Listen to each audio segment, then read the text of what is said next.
Hello, everyone.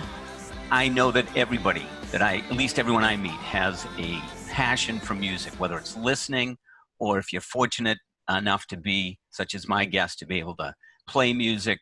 I enjoy it. As I say, my lack of talent never stopped me from enjoying getting together with people to get together and play, whether it's one person, a band, a sing-along, or with my special guest here, who is just beyond a maestro in my eyes. He not only plays the meanest guitar, and I had to finally start complaining on Facebook. He'd show these beautiful pictures, Bob, of these beautiful guitars. I'm the guy, I'm clicking on the picture saying, no, I want to hear the thing. Don't just tell me this. What a tease. Come on, Bob. Bob finally acquiesced. I get a lot of that. Finally acquiesced. I got to hear him do some playing, and I said, my day has been made, Bob. Now it's too short. Now I'm going to complain. It's a little too short. I want to get the whole song, but I'll take what I can get. I'll make sure. Remind me to actually play something while we talk today. Okay.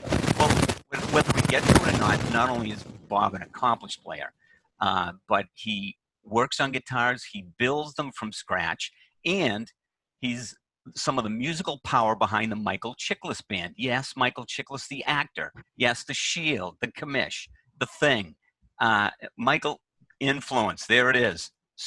Now listen, you want to hear all of this, everything that Bob has to say, but you want to listen to influence when you get through here.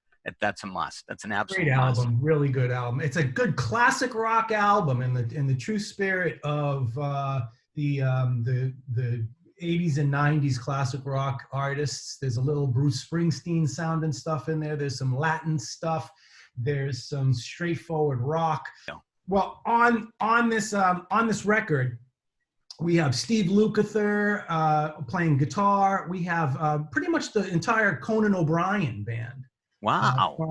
From his television show, the horn section, his keyboard player, some other great musicians from the Los Angeles area, myself and Michael.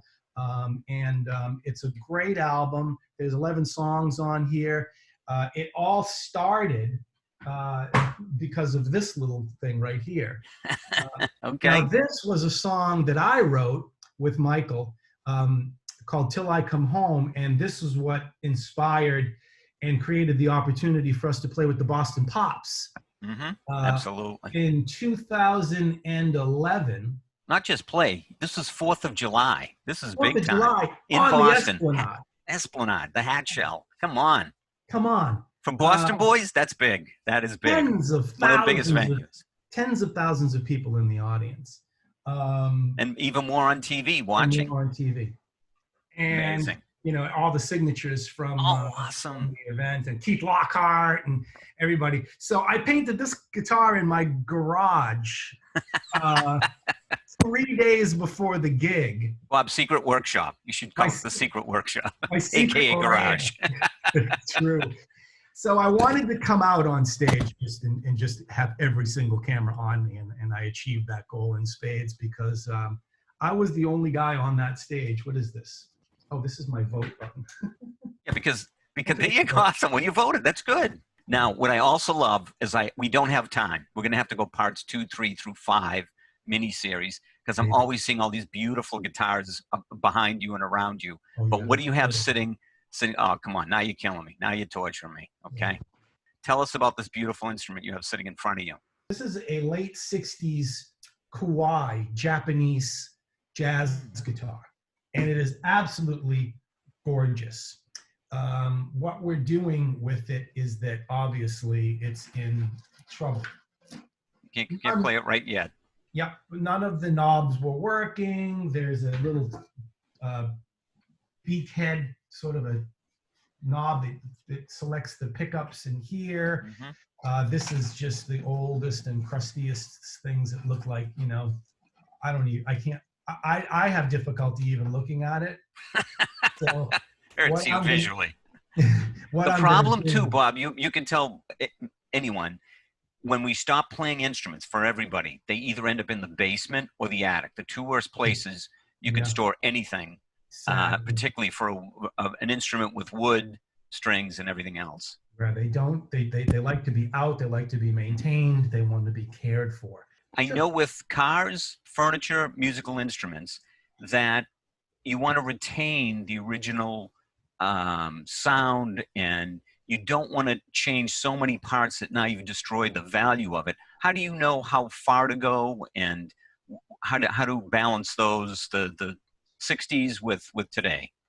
Well, you do a little bit of research, right? And it's a little bit of that sort of antiques roadshow mentality where before you go ahead and start taking sandpaper to something, you should know what it is that you have, because oftentimes the wear on the guitar can, in some cases, actually increase its value from this sort of mojo perspective. You know, don't erase the mojo of a Mhm. beautiful antique guitar. So that's a perfect example in this guitar. You do not want to over restore this.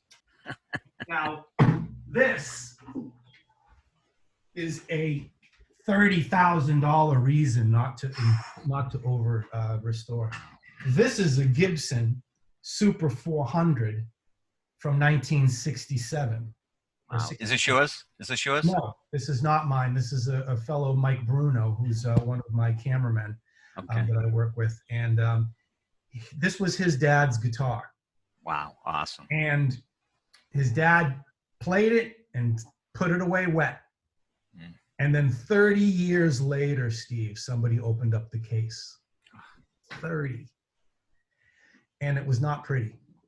I think that wood gets sad when it's left alone in general. Whether that be a cabinet or an antique, a table, a chair, a guitar. Now with the guitar, because there's a tonal quality in the guitar, it gets really sad when it's left alone. Sure. Wood wants to vibrate on a musical instrument, and as it's played and that wood resonates, it sweetens over years. That's why when you see these Stradivariuses that are like hundreds of years old, and you draw a note on there, that wood has a quality to it that's unlike any wood in the world. Mm-hmm. Absolutely. And speaking of wood, the other story that you came across on Facebook was where you were building guitars from scratch. And I'm like, of course he does that, because fixing them up just doesn't keep him busy enough, I guess. But tell us about how playing guitar just isn't enough for you. You want to create them from dirt. In a moment of no adult supervision, Mr. I went. Extra. Yep, I went to the local lumber yard, and I bought a bunch of strips of wood, and I glued them all together. Now, I watched the TV show, Steve. So not only am I a fan of your work, but Thank you. I love the content that you guys do, and so if I'm going to have a little bit of a Norm moment. I glued up some wood. I took his recommendations on how to do it right. Wow. I will let him know. Please do. I clamped it all together and then made this panel. Now I thought, okay, this is going to be my sort of beta test prototype guitar. I'm going to throw every single idea that I have at this thing, and then I'll break it all down and sort out a guitar that I'll really want to make. I What don't made you even know. decide on the species of wood of that piece? Two criteria: what was in that aisle at Lowe's, and what would cost $32.86. Okay, good, good. Who in your early days? Who was your biggest influence, either personally or professionally? Guitarists that you looked up to, or just family members that supported you. Funny that you should say family members, because I attribute everything that I do musically to my brother Michael. My brother is 3 years older than me, and he took the first steps into music and guitar, and in my desire to exceed the little brother, I needed everything that he had to, everything that he could do. I wanted to try to do better, which was a motivating factor in my life to gain as much skill as I have today. And I'm still chasing his abilities. Mm-hmm. But he was a main influence in my musical life. But professionally, once I started to take guitar lessons and really figure out, like, how do I do this, in a traditional and measurable way, I gravitated towards the blues guitar players, you know. So Jimi Hendrix was a big influence on me. There was a guitar player named Robin Trower, who was a tremendous Jimi Hendrix style player. I think I learned more from listening to his records than I did in any guitar lesson that I've taken. But you know, I'm a big old sponge, Steve. I learned from the smallest and the greatest resources. Very rarely is there an activity that you can engage in that checks off so many boxes as being a musician. Well, listen, Bob, I would love to keep going, and we're going to have a part 2 and 3. I want to get you playing more. I'd love to have you sit down again with you and hear you do more playing, but people can reach out to the Michael Chiklis Band and other resources. Thank you so much for bringing us into your inner sanctum, Thank showing us you. just a small part of your collection. I would go through every guitar, you know me, Yeah. but Well, next next time, time, we meet, we'll do it downstairs in the recording studio, and then absolutely, we'll really focus on what all these guitars sound like, and they're all absolutely. Because you also have a bunch of pedals, which again adds to your sound and the mood and everything else that people it's have to see. crazy. Yeah, you People get don't want to see Bob. downstairs. People have to see. So that's how it is. They do. They need to see it. Awesome. Well, thank you, Bob, again. It was great fun as always. Thank you, and thank you again. A great opportunity, and good luck, and I'll talk to you soon. Okay. Absolutely. All right. Thanks again.